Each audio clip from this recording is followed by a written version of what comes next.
Well, the Knights went 1-0, and now they get the real test early on, heading up to Boise to play the Broncos. Hello, everybody, and welcome back to Charge On. As always, I'm your host, Sean Green.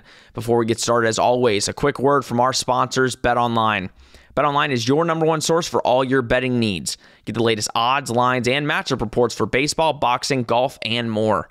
BetOnline continues to be the fastest and easiest way to place your wagers, including live betting and your favorite casino and card games available to play right from your phone.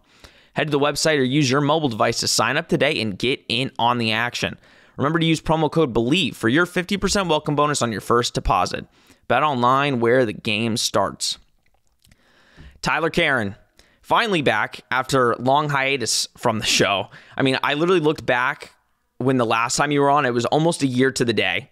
He will definitely be on more this season. We're going to try to get him on way more often, but newest, kind of not new, a month or so into it, but newest co-host and producer of In the Zone. He's been gracious. Him and Brandon have been gracious to invite me on. So I said, Tyler's coming on this show for tit for tat. When I go on, he comes on. So Tyler, thank you for taking the time. How you doing? And thank you for making the time, man.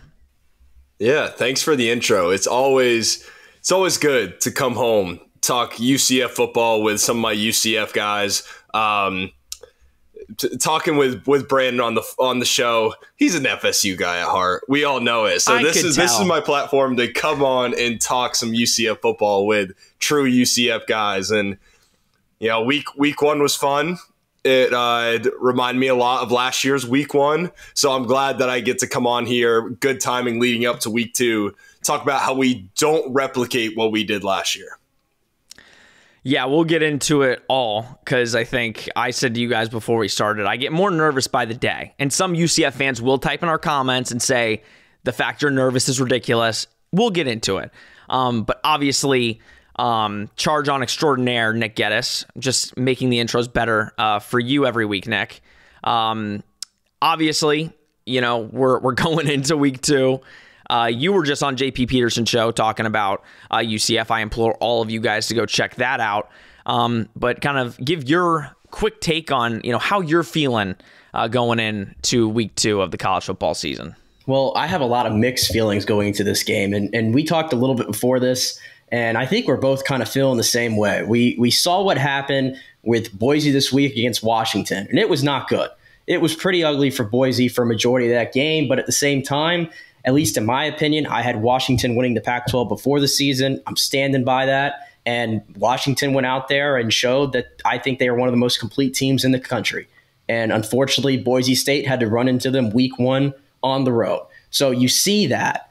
And then you see what UCF did, albeit against Kent State, and you go, maybe I have a different feeling about this game than originally. Because remember, I was saying this is like one of those games, one of like the 3 or 4 games on the schedule that I really could have gone either way with. It's like a typical college football trap game, Saturday night, Boise State, Blue Field, all those things, the weirdness of it. But it's hard to not be swayed a little bit from what you saw with Boise.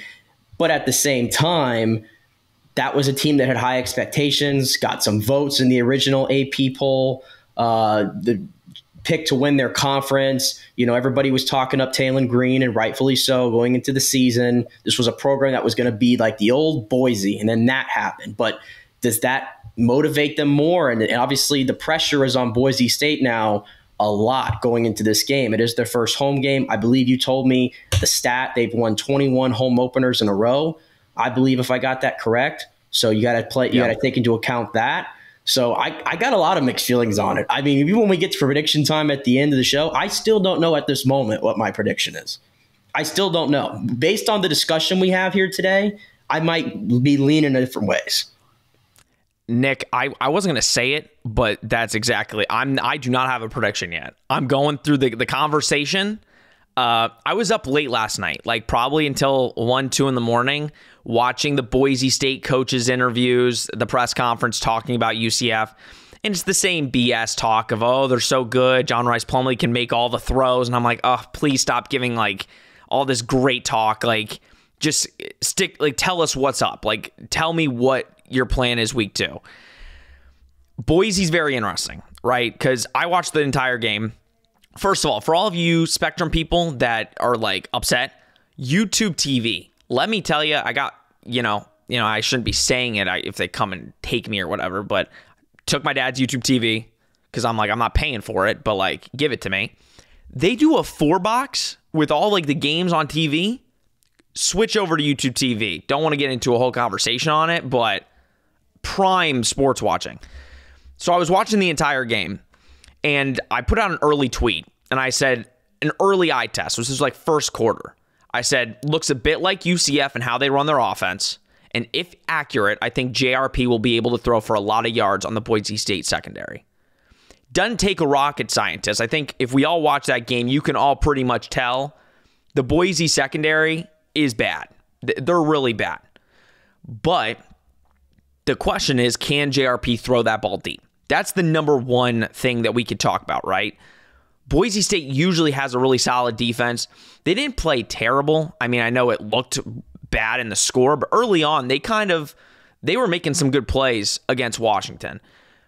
Later on in the game, Penix obviously was just throwing deep balls and hitting receivers. It looked like the corners didn't know what the hell they were doing.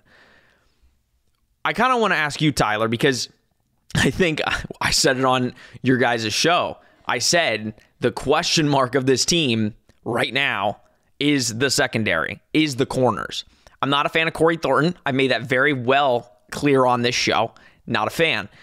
That scares me. Now, our corners have size, they have length, but the question is, are they going to be able to perform as well as Boise's corners?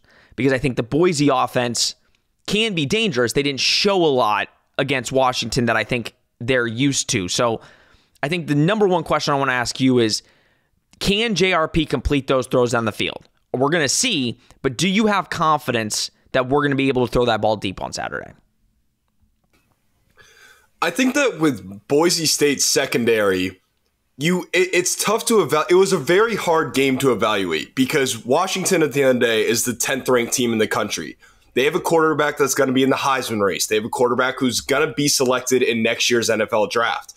JRP is not that guy. We all know he's not that guy. He's shown flashes to have the ability to take pieces here and there and produce good drives, maybe a good game, but not a good stretch of the season. We saw it last year. He'd throw for 300 yards and then for 100 yards the next week.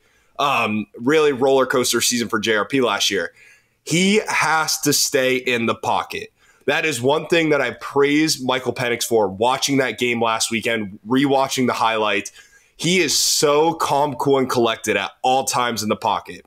I think the biggest thing we need to see from JRP is progressions. We need to see, you can have your first option, whatever that might be, deep ball, short ball, whatever it is. The Boise secondary is going to allow you to hit that first option oftentimes. But if that's not there, that's where JRP needs to trust his blockers. Boise State only got to Penix one time last week, 1 sack, so it's not like they were harassing him all week. Trust your pocket, go through your progressions, don't look for that first option, then say, oh crap, and then you're out and scrambling and getting hit out in the midfield, which I'm sure we'll talk about more. I know we've all gotten our shot at how JRP needs to learn how to slide or just simply not run the ball so recklessly. So if he can stay in the pocket, go through those progressions, and be accurate. That's the other thing. Michael Penix is one of the best balls in the country. Like, he dots the balls out there. JRP, we saw it last year versus Kent State, who was giving plenty of cushion. Miscues with guys like Javon Baker, who, I mean, Xavier Townsend came in and claimed that number 1 spot in week 1, but Javon Baker is number 1 in all of our depth charts. That needs to be his guy. And I mean, throwing balls, an arm's length away and making it tougher on receivers, that stuff that'll work versus Kent State. It works less for Boise State, and it works a lot less versus a West Virginia or Baylor or those guys coming up in a couple weeks. So you can get away with it this week, but trust your pocket, pinpoint passes, and don't beat yourself by being reckless running the ball for JRP.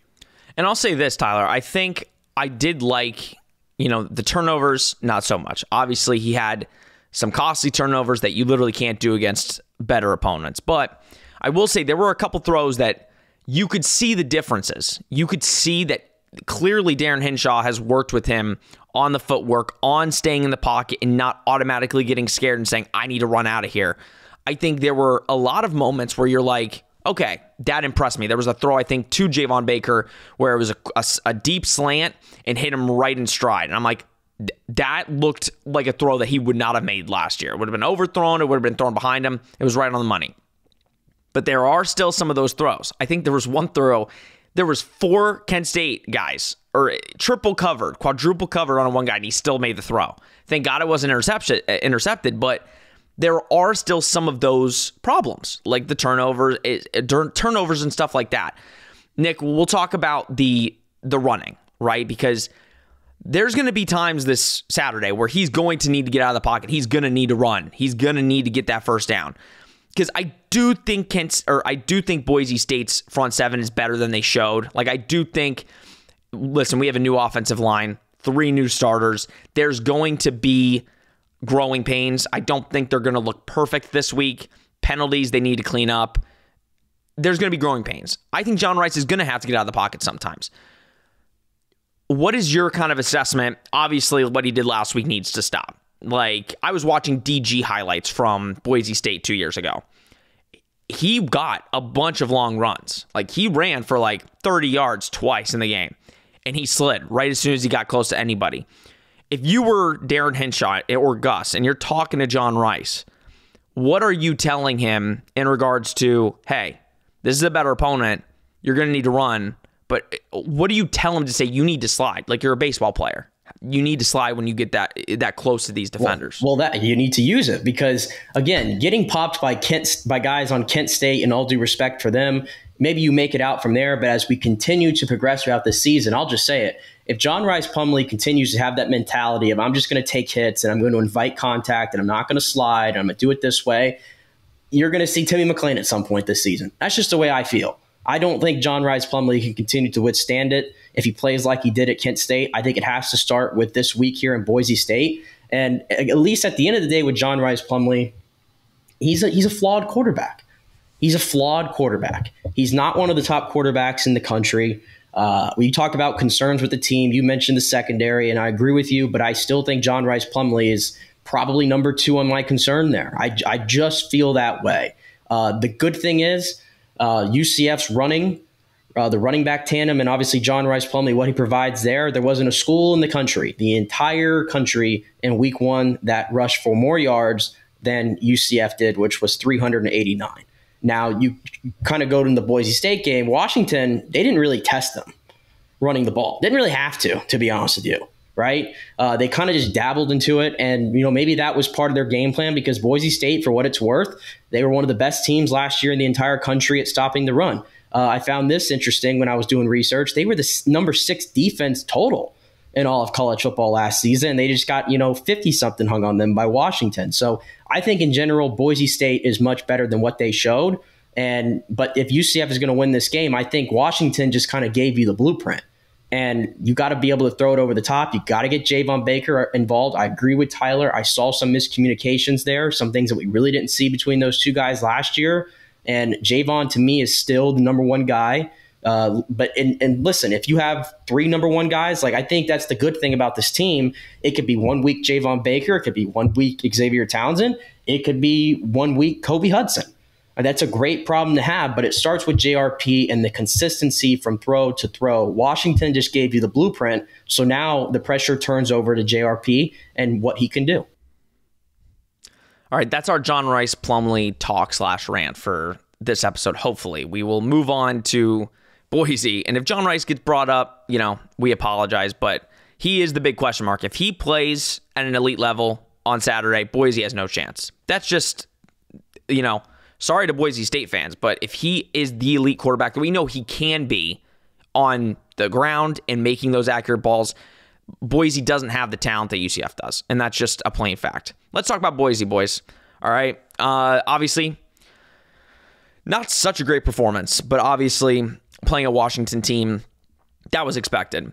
Taylor Green did not look like the quarterback we kind of expect out of him.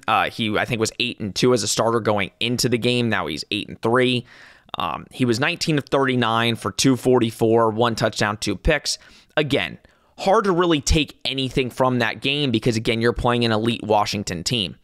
I think the one thing that we can take away, and something that our D-line is going to get tested, I think we all said was really impressed with how they stopped the run last week. I think this will be a good test for them to see really how elite are they. Because even with how poorly Boise State was playing, they ran the ball 28 times for 138 yards, which is a 4.9 average. So, I mean, and they've got a two-headed beast with Holani and Ginty. So, I mean, there are positives to take away from Boise in that sense. And I think they're going to have to run the football to be effective this week. Because, again, if they get into a throwing match, I'll say this. Seeing Green play against Washington, and again, we keep reiterating elite team. He looked a lot like John Rice last year in some of the throws he was making. Was not accurate with the football in a lot of throws. Threw balls really high to a lot of the receivers, out of reach for some receivers. So throwing the football, I'm not as concerned. Obviously, him on his feet concerns me. You got to, be on your P's and Q's with that, have a quarterback spy with him. But Tyler, running the football, how important is it the D-line to kind of impose their will on that front and kind of force Boise to do what they did against Washington? Because I think if you get into a throwing match, I think UCF wins that easily. But if it becomes where they're kind of controlling time of possession, which that's the blueprint to beat UCF over the last couple of years. It's control the time of possession, limit UCF's plays, and usually you might come out with a W if you play good, solid, fundamental football. So how important is it the D-line to really stop that run early? It's huge. And you look at the rushing versus passing split for Boise last week for Washington, and it ended up being 47 passing attempts to just 28 carries. You mentioned those 28 carries for 138 yards and that about 5 yards per average. It's pretty good yards per carry right there. And part of the reason why their passing attempts got so high was because they were playing from behind versus UCF. I think that if it is the closer game that the 3.5 point spread suggests, opposed to the 15 point spread that we had last week versus Washington in Boise, I think they can utilize that run more. And Talon Green can fly out there. He's one of the fastest guys on that roster, according to Boise State reporters. So it's going to be, like you said, you're going to have that spy on him. If you give up big plays to this team, that's where their confidence can take over. They have some swag to them, and a lot of it starts in that three-headed monster, like you just said, with Talon Green and then Holani and Ashton Ginty. Like, those three guys, I think, really are the heartbeat to that team. They will rush on you for 400 yards in a game. They'll probably do it at some point where they're just – and UCF, one of the worst rushing defenses in the American last year. I think they finished at 8th with allowing over 170 rushing yards a game. So – I think that is the main point of attack. You want it to turn into a passing battle. JRP isn't the best passing quarterback. He's a better passing quarterback, and he's shown to be a better and more effective passing quarterback than Talon Green. So that is your number one concern on the defensive end. If you let him get out there and scramble, he's great on 3rd and 8s. You think you got it locked down in the secondary, everyone covered, whether you're in man or zone. If you let Talon Green break away, that's where it's a 20-yard game. It's demoralizing to the defense and gives all the momentum to the offense. If you give this Broncos team momentum, they can come out and punch you in the mouth, and they can do it early. They got the first score versus Washington, then a bad turnover later, but they had the ball up 7 versus Washington early on. They weren't able to capitalize on that, but think about it. They can get out and ahead of versus a really good team. No, they can. And I found it interesting. I think one of the wrinkles that I'm particularly nervous about is I think Ginty really got, going in the receiving game, coming out of the backfield. Defenses kind of lose him. And that caused, I think he had 109 receiving yards last week, and that caused Washington some problems. That was kind of their best play, was getting Ginty the ball out of the backfield and getting, deep throws to him.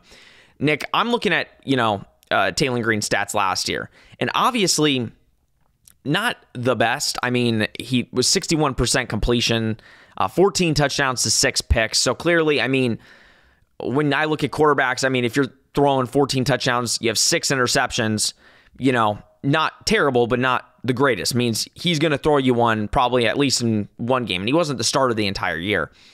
Kind of talk about the passing to the running backs a little bit, how UCF, I think the short game last week, was effective for Kent State. I mean, UCF, it was, again, a kind of bend, don't break situation where they allowed a lot of stuff up front, didn't allow really a lot of deep plays, which that was the positive out of the corners, was they didn't really allow a big play. The one big play got called back from a flag.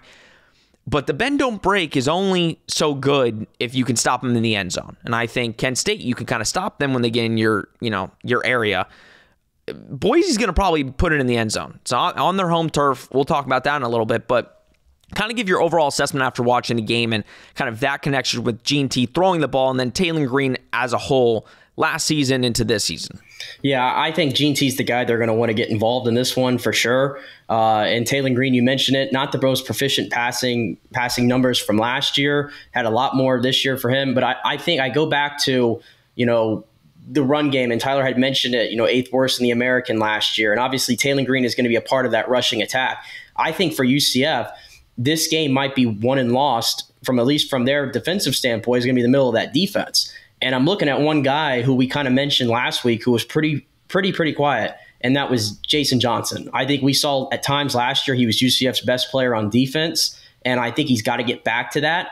We liked what we saw, I think, collectively from Walter Yates and even Ryan Davis, the transfer coming over. But I think Jason Johnson, that's a guy who I think is going to have a lot of responsibility in that game, maybe being a spy for Taylor Green, and obviously, stopping their two-headed monster there at running back. And, even the guys up front, whether it's, Salazar, Ricky Barber, Trayvon Morris-Brash, I mean, those guys, Lee Hunter as well, who had a really good game against Kent State.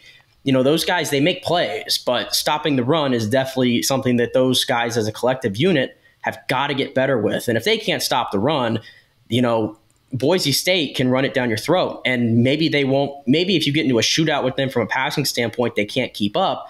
But if they're controlling the clock and keeping the ball away from UCF, I think this becomes into a completely different game. So I just think in general, I'm expecting, or I'm hoping that Jason Johnson in the middle of that defense hopefully controls the game and forces Taylor Green to have to throw downfield. Yeah, if it gets into a short passing every single down, getting 4, 5, 6 yards a pass, I mean, it's going to be a problem. I don't care what you say. If you stop the run, I'd be more acceptable to it, because at that point, it's like, okay, you're stopping the run. They're kind of being forced to pass. Bend, don't break. They're not going to be able to run the football. But getting G&T involved and Jason Johnson being a factor, I think, are two huge aspects. Because, yeah, like we talked about it, he was non-existent last week. Ryan Davis really showed a lot of stuff. It's going to really come down to who's the QB spy, who's going to be playing in the middle of the field. And that's kind of going to be the story on the defense. Let's talk corners a little bit. Boise State, they dropped a lot of balls. Again, was it nerves? Was it, I don't know. There was a lot of balls that weren't, perfect, but there were some balls they just dropped. I think their leading receiver, when you really think about it, was G&T with the yards, but Eric McAllister, he had 7 receptions, only 69 yards, 10 yards, a catch, but 7 receptions, that's pretty, obvious to look at. Not too many guys got the ball. It was McAllister, it was Cobbs. He had 6 receptions. Bowens had 3. And then another running back, George Alani, had only 2 receptions. So not the same depth when you look at compared to UCF. Like UCF, you're going to see a bunch of guys that are going to catch the ball. You're going to see Randy Pittman in there. You're going to see Alec Collar catch some balls. You're going to see, hopefully Trent Whittemore catch some balls. So UCF's depth at the wide receiver position is notable. The question is going to be, can Boise get other receivers involved? And also, I'm sure their catching is going to be better. Tyler, when you look at the corners, we'll talk secondary, right? I think Boise didn't show who they actually were last week. We all keep saying that. I think the receivers are going to be better this week. Corners are going to need to be on their game because, again, they use a lot of misdirection in their offense. Boise uses a lot of misdirection to get you on your toes, be like, where are people going? And our corners have had problems with that. Again, last week, Kent State ripped a big one off just using a little bit of misdirection. Thank God for a flag. What do you want to see out of the corners? Who are you kind of looking at to take that jump in week 2 and potentially maybe see more playing time if they're not starting? Or who do you want to kind of put a message out to say, hey, we need more out of you this week specifically on a tough road game environment? I think that Corey Thornton is still he left meat on the bone last week. Like, there were plays that he let go that last year, that just wasn't the case. I think it's a whole new defensive identity for this team as far as what they want to be. Because last season, it was all, you had 80 yards to play around with. Go ahead. We'll let you march right down. But then going halfway through the season, they were the best red zone defense in the country. They were up there on that short list. They were not allowing points inside the red zone. Give you all the field goals you want. Give you all the yards you want. But you are not getting in our end zone. And I think that Corey Thornton was a big part of that. And all of those DBs were. And it was, once they got in that zone and the field gets smaller, in a way it's less area to cover, less ground to cover. And something just clicked. The challenge with UCF is getting that kind of confidence, that kind of swagger that they had in their own red zone last year to click throughout, the other 80 yards of the field. New defensive coordinator coming in that can help that. We saw it versus Kent State again, where they were able to pick up the yards. But I did see differences in that UCF defense as far as they're not giving 10 yards cushion every single play like we saw a lot of times last season. We know our big men up front are going to be fine. That's where we return the most guys, the most experience. I think our front line is fine. But it is that secondary where things really, we get the magnifying glass out for. And if you make those little mistakes, that's where we're really going to comment on it. Going to Boise's defense real quick, they did have two guys in the NFL draft last year. They had a safety and a defensive tackle that are both selected in like the 6th round. So two big pieces to fill there for them. This isn't the same Boise defense that we saw last season. However, those are two fillable spots. So I don't know if it was as much of a fluke as what I think Boise State fans would like to think it was last week, getting 50 dropped on them by Washington. I think it's somewhere in the middle. They're not the same thing they were last year, but still not a defense that you can roll over and just mess with on their home turf. So let's go to the nervous thing, because I'm extremely nervous. Okay. I mean, we've seen what's been happening in the Big 12, right? A lot of teams that we expected. Nick, your championship game predictor, Texas Tech, loses to Wyoming. I have to, because you did not need to bring that up today. I like to bury my bad predictions. Well, unfortunately, when you have me on the happened. show with you, I remember all of your bad beats, so they get aired out for everybody, so that you take what he says with a grain of salt. I know a lot of our fans were mad that you said 6-6. Just know that most likely won't happen because Nick made that prediction. But the Big 12, I think you can't look at week 1 and automatically make it, doomsday, right? Like, you can look at the Big 12 and say, listen, there were some games that they shouldn't have lost. I mean, the Baylor one is the big one that comes to mind, losing to G.J. Kinney, which, that gives me a lot of confidence for Baylor because it's a very similar type of offense. I think when you're looking at this game specifically, this is a big opportunity for UCF. Now, Andy Avalos is an incredible coach. He's really kept the Boise train going. They won the Mountain West last year. They were 10-4. I think he's 17-10 in his first 2 years. The honest thing, though, is they haven't been how they've been like in the last 20 so years at home. I think he's lost, again, I don't have the stat here. He's lost 5 or 6 games at home in the last couple years. So Boise is not this juggernaut. If you look at their 20-year record, I think they've lost maybe 13 games at home in like 20-something years.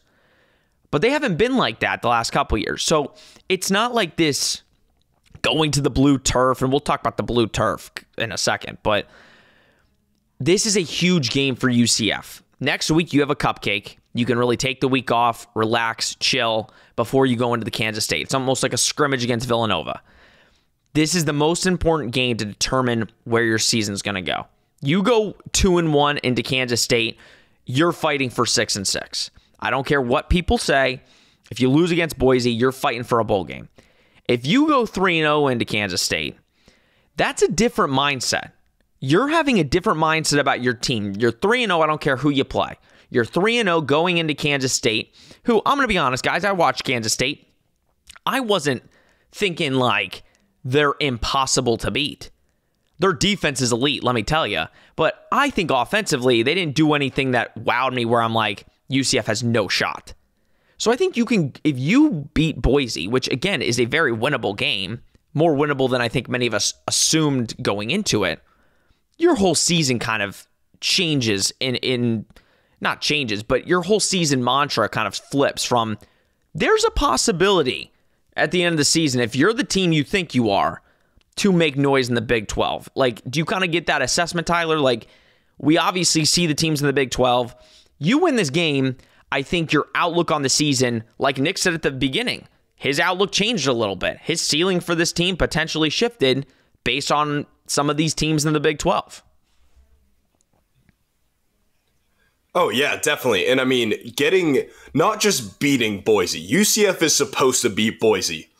They should look at, and not that they care about the spread of a game, but the UCF community should look at that 3.5 point of a spread and say that's a joke. It was 2. That's where UCF is viewed.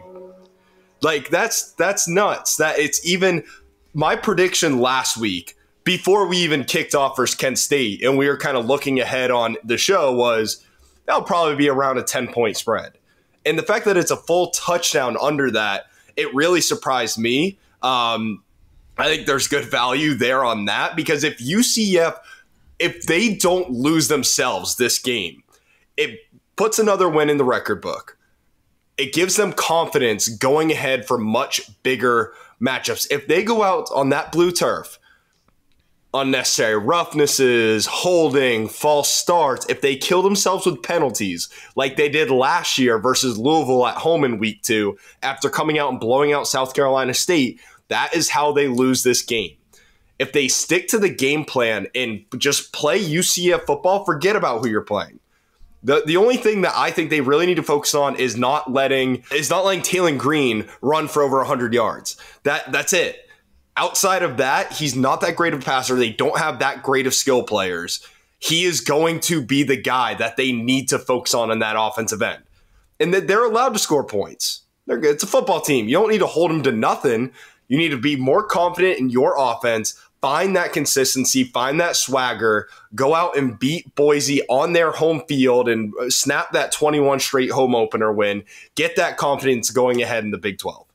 That's all it is. It's don't beat yourself in this game. That is how UCF loses and keeps it close, as if they beat themselves. And by the way, I told you that the motivation part for Boise State going into this game is what scares me, is because now they're looking at themselves and going, okay, we weren't as good as we thought we were. Not that they went into that game saying, okay, we're going to beat Washington or anything, but they maybe thought they were going to make that a game, and it didn't happen. So now the sense of urgency picks up for them. So then I look at UCF, okay, what's their motivation? Well, week 1, which, again, general rule of thumb, week 1 is a liar when it comes to college football, and especially in the NFL. And there's a lot of overreactions that get thrown out. But when you look at what happened in week 1, when you look at Baylor, when you look at Texas Tech, when you look at a team that I might have been a little higher on than some other people, like in Oklahoma State, and they didn't look that great against Central Arkansas offensively, it does kind of change your outlook in that, okay, Oklahoma obviously just put up 70 or 80 points, whatever it was. They looked fantastic. They probably might be the favorite. Texas, I think, was probably playing a bit conservative because they didn't want to show anything ahead of Alabama, right? But we still have those two teams there, and then you have Kansas State, who you said you weren't as impressed by, but I think they're still probably the top 3 team in the conference. After that, it's completely wide open. It's completely wide open, and I think that's where UCF's kind of sense of urgency kicks in, is, okay, now we really, really need to take care of some of these games against these lesser opponents on our schedule, and we can't have any slip-ups because we have a really good opportunity to potentially be in the top 4 of the conference all of a sudden this season. Because at this point, there might not be that much differentiating a UCF from a Texas Tech or from some of these other teams that are kind of in this big middle of the Big 12 kind of. So I think that's where their motivation comes from in this game going against Boise. And yeah, I think I'll elaborate real quick before we move on I said 6-6 at the beginning of the year, but now I'm kind of looking at it and try not to overreact, but it's almost tough to say, okay, maybe they could go 8-4. Maybe they could go 9-3 because of the way some of these other teams looked. And teams get better as seasons go on. in most cases. UCF will probably be a part of that as well. But if you lose this game to Boise State, I 100% agree, Sean. You're going to create a scenario where you're probably going to be fighting for bowl eligibility after that. Yeah, it's tough. I mean, the way I'm viewing it is if you beat Boise, I'm more confident in the Kansas game because watching Kansas, obviously Jalen Daniels is what didn't play. And what are they without Jalen Daniels? What are they? They're average, in my opinion. I think offensively, they're not the same. So I look at that game differently. And my 8-4, now, like I said, my ceiling for them was 10-2, which that was like, if everything goes well, that's, I know you're shaking your head, Tyler. I said my ceiling. I didn't say we're going to be 10-2. I said my prediction is 8-4. My floor was 6-6. I said my floor is 6-6 because, and I said this wouldn't be great, but if you go 3-0 to start, all you have to do is win 3 more Big 12 games. And yeah, going 3-6 in the Big 12 wouldn't be the greatest thing, but it's doable. You have games on the schedule that you should win. West Virginia, Oklahoma State, Cincinnati, Houston. I mean, they're games that you should win. Now, I feel more confident in Kansas. So you could potentially go into Oklahoma being 5-1, heading into Oklahoma. Not saying 6-0, because I'm not going to put that out into the universe. And I'm not saying this is going to be an easy dub. We're about to get into our predictions. But there's a potential where you're going to Oklahoma, heading to play Sock Boy, and being 5-1. Right? So, I don't know. Very interesting stuff. I don't love that the Big 12's kind of stunk up week 1. Not opposed to it for UCF, though. All right, let's go into blue turf, because that's been, I guess, a talking point this week. And I'm not saying it's ridiculous, because I guess for some teams it is a factor. I'm assuming Boise's going to wear their blue to, again, create more problems because they're just so fun. UCF is playing at the Masters Academy. I guess they're going to the Masters Academy, which has a blue field in Central Florida, to kind of practice on a blue field prior. I want to get your take, because personally, I said that's smart. See a blue field before you go onto a blue field. I don't know, again, never played on a blue field, so I don't know if it has any effect. Clearly, I guess it has, because they've won so much at home. And also, tell me your guys' thought on the tickets not selling. Now, I'm assuming they'll have a packed house. They'll probably give away a bunch of tickets for free. And some Boise fans will probably spend the money just because they're like, we got to go support our team. But I want both your guys' takes. Give me the takes on the blue field, and does it matter that they're practicing on a blue field, and the tickets. Do you think it's going to be a sellout? And if it's not, how big of a deal is that for UCF coming into that environment? I think easily Boise will show out for this one, and it's partially because it is their home opener.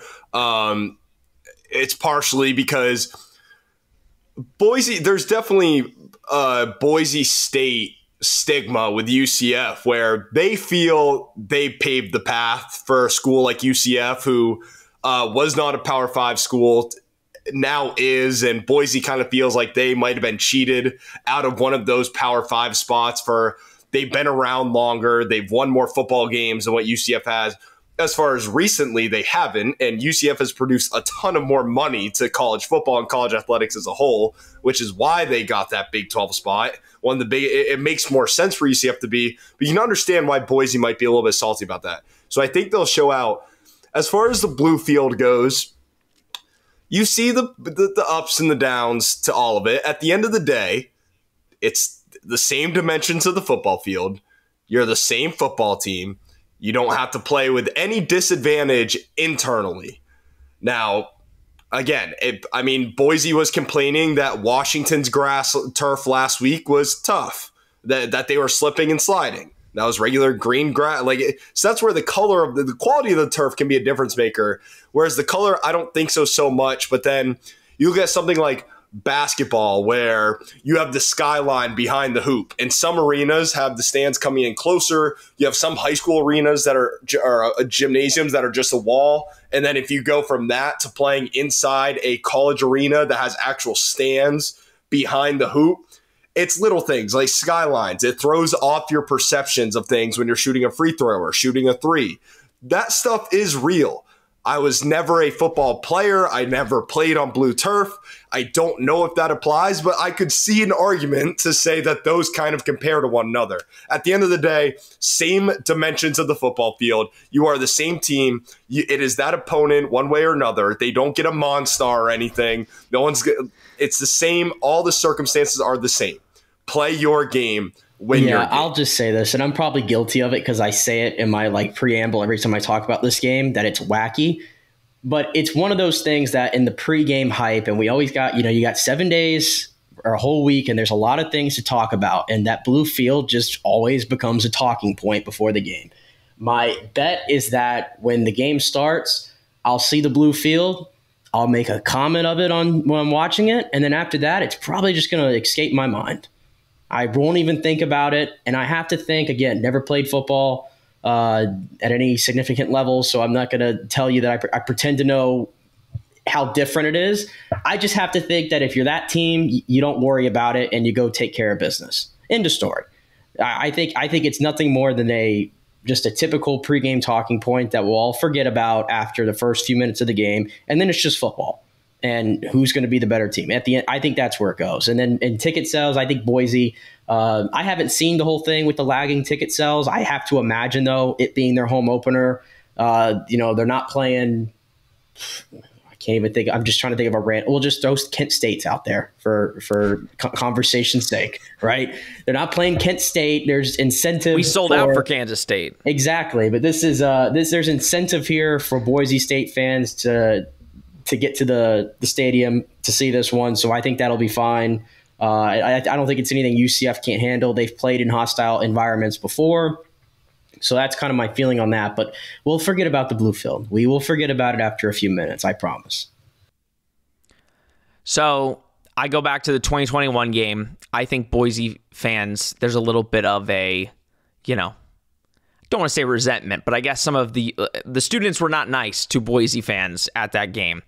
They were saying "F you, Boise." Are they nice to anybody, Sean? Are they ever nice? Right, UCF is never Boise fans a good have been place so to nice. Come. It's never a pleasant experience. I almost said sat, but we're standing. I have stood next to Tyler and some of those guys in that little area there, and I know Tyler knows where I'm talking about. It's in that corner that is right next to the away section. And I've been privy to see everything that's been shouted. It doesn't matter if they're playing Boise. It doesn't matter if they're playing UCF or USF. It doesn't matter if they're playing South Carolina State. You are going to get a middle finger probably directed at you and some 4-letter words. That's how it goes. Just how it goes. Yeah, Boise just so not. They're so I'll give them credit. Very nice on Twitter. Very good fan base. They're very kind people. But I was watching Brandon Helbig's video last night. He had a live stream with a couple Boise, names or whatever.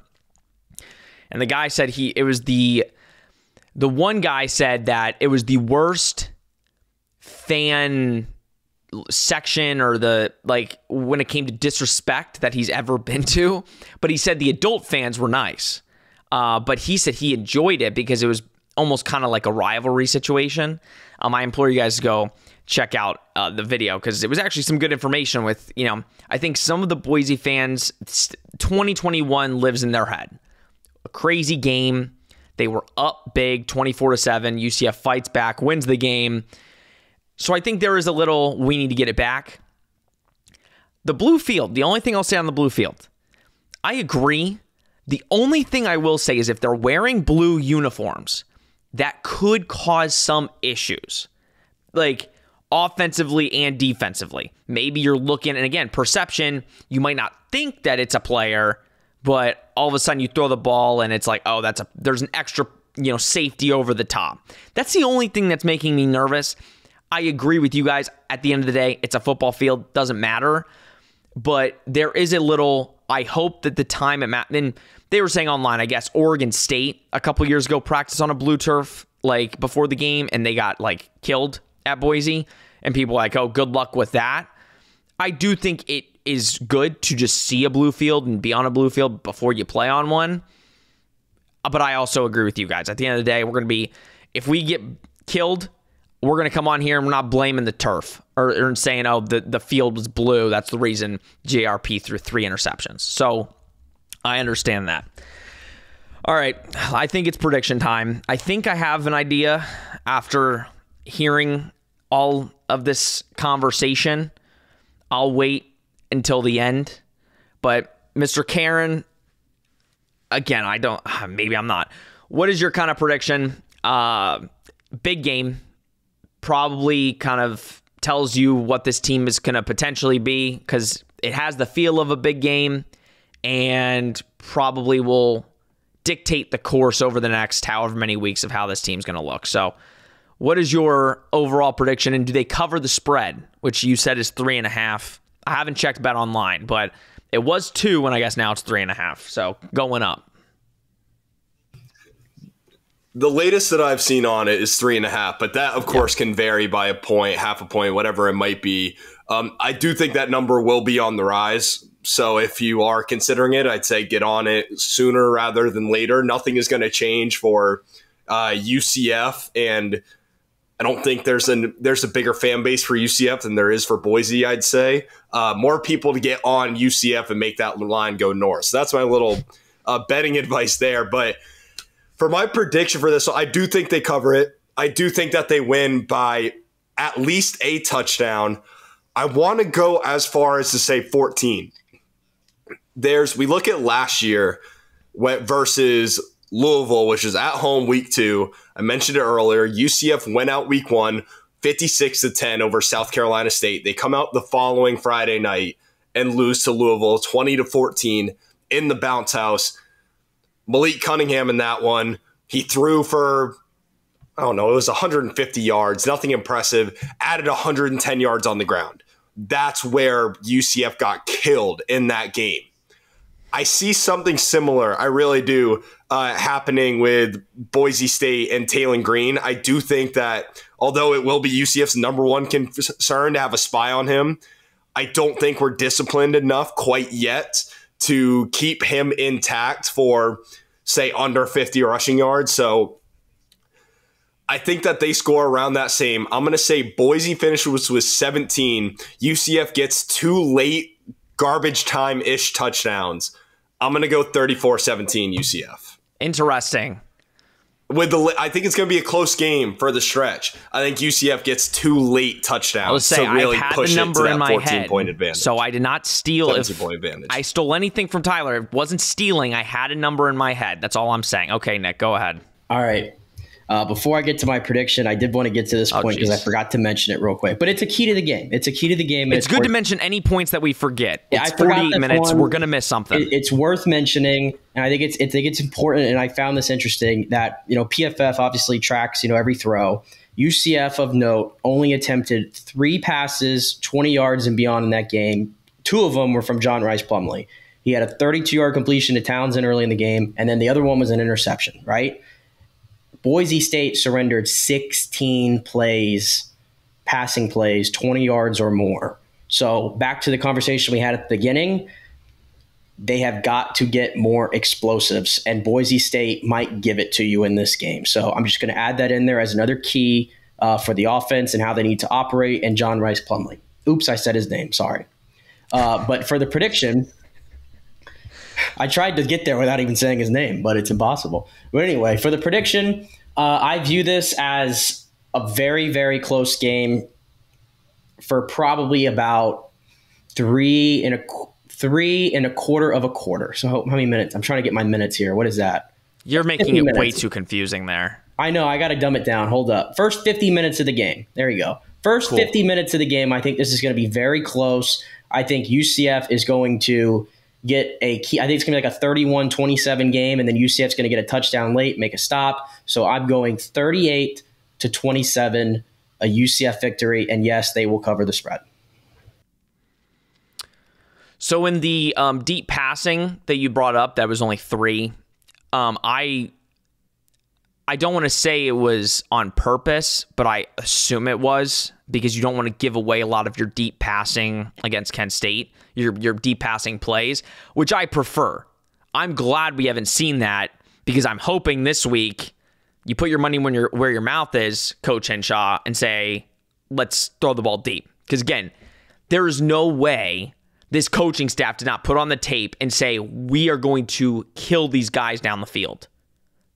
The key to this game, I'm going to say his name, is John Rice Plumlee. If he plays like he's supposed to play, this game is not a stressful game. You're a better offense. You have the better defense.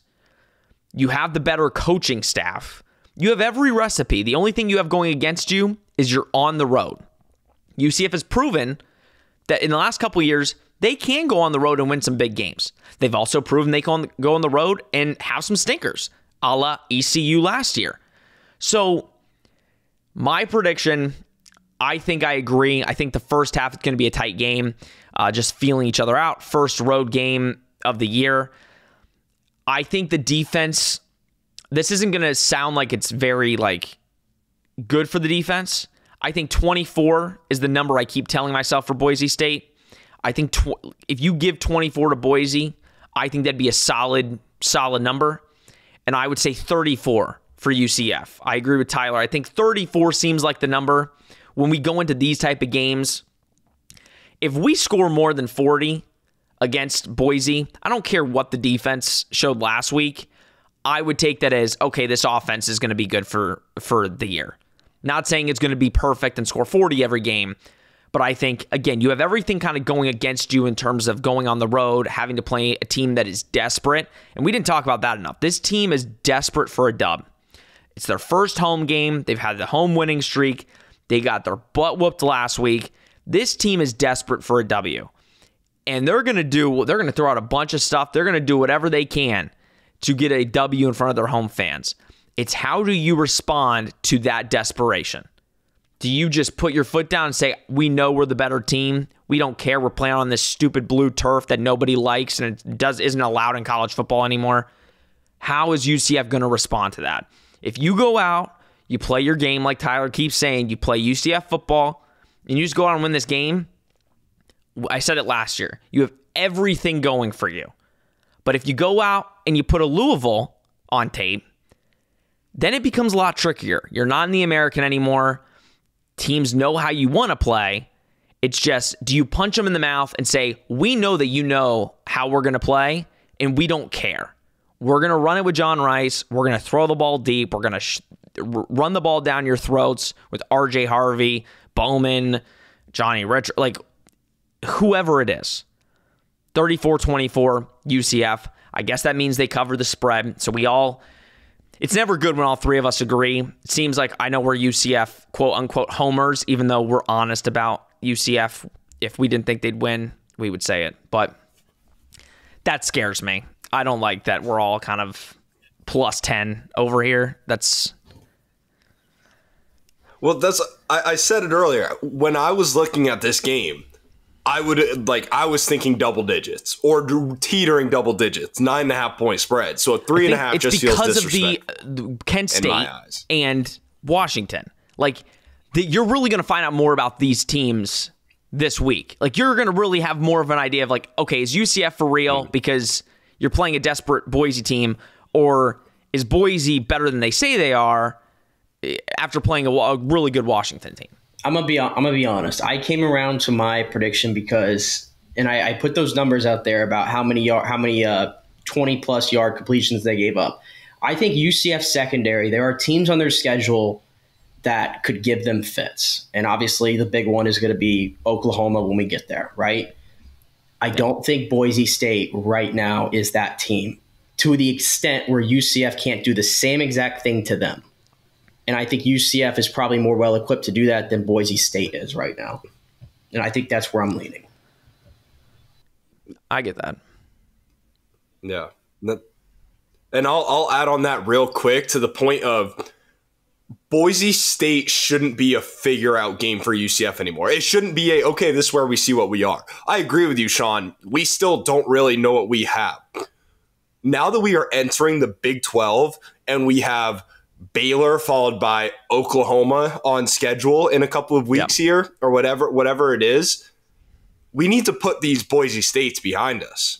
We have 3 tune-up games. That's how we know for sure. We feel pretty good. Kent State tune-up game, Villanova tune-up game before you get into Big 12 play. We can't be on week 2 with Boise State. We shouldn't be here. We should be, it's tune-up.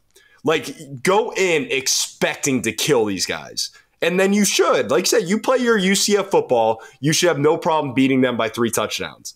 But it's the errors, the self-inflicted wounds, that's what will kill the Knights here in this game. And that's, we've seen it happen consistently in the past. This isn't a top 25 out-of-conference game that we're like, here's where we prove ourselves. We need to get past the point where we're proving ourselves versus Boise State. And how you do that is go out there and never give Boise State any light of hope. Never a doubt in mind that UCF is the better team. They have moved on from that level of competition and are ready for Big 12. It'll be interesting. I mean, again, I would love for my Saturday night to be just a relaxing watching the TV and not really nervous about a score. We know the cardiac Knights likes to come out and give us all heart attacks. So I'm hoping it's like that. At the end of the day, if it's a tough game, you got to figure out a way to get a W. You can't come back to Orlando 1-1. I know there's a lot of Big 12 teams that are 0-1 right now against inferior competition. I get that.